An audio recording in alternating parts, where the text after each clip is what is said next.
Hi, my name is Joe Wiktorowicz, and welcome to Allied TV. As I'm sure you already know, there's a lot at stake when moving.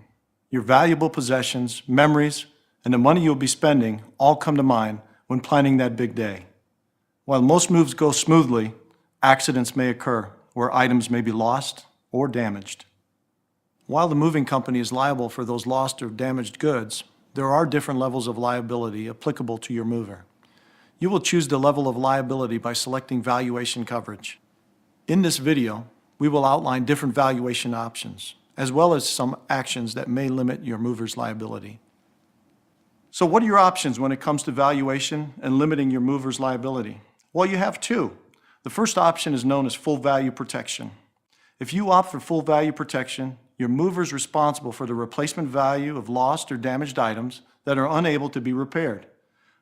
This means that for any item that is lost or damaged, your mover will offer to do one of the following for each item. Number one, repair the item. Number two, replace with a similar item. Or number three, make a cash settlement for the cost of the repair or the current market replacement value.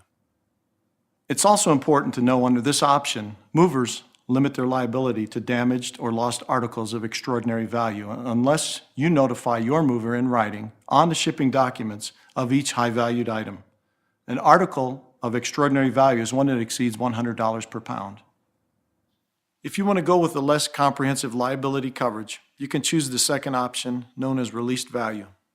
Although this coverage is offered at no additional cost, its protection is minimal. Under this option, the mover is only liable for no more than 60 cents per pound per article.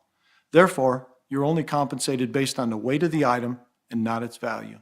It's crucial to note that if you do not waive full value protection coverage in writing, federal regulations require your mover to provide you with full value protection, and you will be billed for the coverage. So now that you know about your two coverage options, it's time to discuss some actions that may limit your mover's liability. Action number one.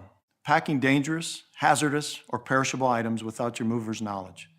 Packing items that fall under these categories is ultimately your responsibility and not covered under any type of valuation or coverage. Be sure to check with your moving company if you're not clear on what constitutes a dangerous, hazardous, or perishable item. Action number two, packing your own boxes. If you don't pack them correctly and your items end up broken, it will be harder to establish your claim against the mover.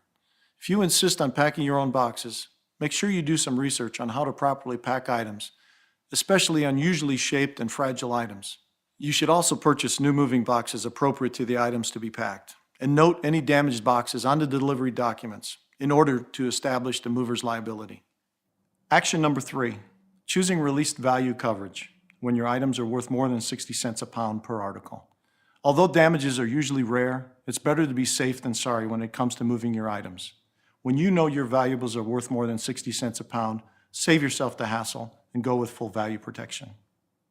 And lastly, action number four, not notifying your mover in writing about the articles of extraordinary value.